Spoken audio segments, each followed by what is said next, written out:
అధ్యక్ష, భారతదేశంలో రాష్ట్రాల ఏర్పాటు అనేది 1952 నుంచి 56 నుంచి కొనసాగుతూ వస్తుంది అధ్యక్ష. చివరగా 2001 సంవత్సరంలో ఆనాడు అప్పుడున్న ఎన్డీఏ ప్రభుత్వం 3 రాష్ట్రాలు ఏర్పాటు చేసింది అధ్యక్ష. తర్వాత ఆ ఏర్పడ్డ 3 రాష్ట్రాలు జార్ఖండ్ కానీ, ఛత్తీస్గఢ్ కానీ, ఉత్తరాఖండ్ కానీ, ఈ 3 కూడా ఈ 2.5 దశాబ్దాలలో ఇంకా కూడా బాలారిష్టాలు అధిగమించలేదు అధ్యక్ష. ఇంకా కూడా ఒక రకంగా చెప్పాలంటే they are going through teething pains. మొన్ననే సెక్రటేరియట్ కట్టుకున్నారు, మొన్ననే అసెంబ్లీ కట్టుకున్నారు, ఇంకా కూడా బాలారిష్టాల్లో ఉన్నారు అధ్యక్ష.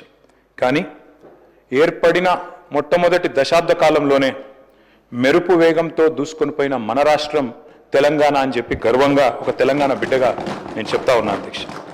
అధ్యక్ష, we can proudly say all of us cutting across party lines, Telangana is the most successful startup state of independent India sir.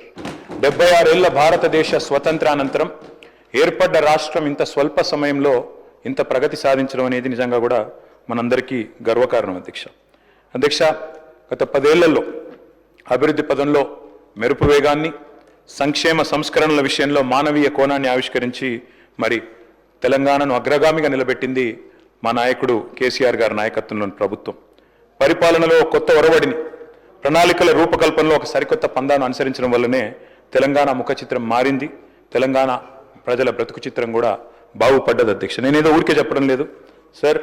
2014 నుంచి 22 వరకు కంపౌండెడ్ యాన్యువల్ గ్రోత్ రేట్ తీసుకుంటే, రాష్ట్రాల యొక్క స్వయం సమృద్ధి, వాటి యొక్క ఆదాయాలు తీసుకుంటే భారతదేశం మొత్తంలోనే 17.57%తో అగ్రభాగాన నిలబడ్డ రాష్ట్రం తెలంగాణ అని చెప్పి ఇది ఆర్బీఐ లెక్క అధ్యక్ష. అది కూడా నేను తమరి ద్వారా గౌరవనీయులైన డిప్యూటీ సీఎం గారికి పంపిస్తాను అధ్యక్ష. అధ్యక్ష, మా లక్ష్యం ఒకటే అధ్యక్ష, మా పార్టీ లక్ష్యం తెలంగాణ కోసం కొట్లాడిన వాళ్ళం, తెలంగాణ కోసం 14 ఏళ్ల పాటు పోరాటాలు చేసిన వాళ్ళం, తెలంగాణ కోసం అందరినీ ఐక్యం చేసి ముందుకు పోయిన వాళ్ళం అధ్యక్ష. తెలంగాణకు మేలు జరగాలి, తెలంగాణ ప్రజలు బాగుండాలి. అధికారంలో కాంగ్రెస్ ఉండొచ్చు, మేము ఉండొచ్చు, భవిష్యత్తులో ఇంకెవరైనా రావచ్చు, కానీ తెలంగాణ బాగుండాలన్నదే మా సంకల్పం తప్ప వేరేది కాదు అధ్యక్ష. అధ్యక్ష, పదవులు శాశ్వతం కాదు అధ్యక్ష. మాకు పెద్దలు కేసీఆర్ గారు ఎప్పుడు చెప్తా ఉంటారు, గెలిచినప్పుడు పొంగిపోవద్దు, ఓడిపోయినప్పుడు కుంగిపోవద్దని. అట్లే అధికారం ఎవరికీ శాశ్వతం కాదు. ఎందుకంటే 2004 నుంచి 14 దాకా వారు అక్కడున్నారు, మేము ఇక్కడున్నాం. 14 నుంచి 23 దాకా మేము అక్కడున్నాం, వారు ఇక్కడున్నారు. ఇవన్నీ మారుతూ ఉంటాయి అధ్యక్ష.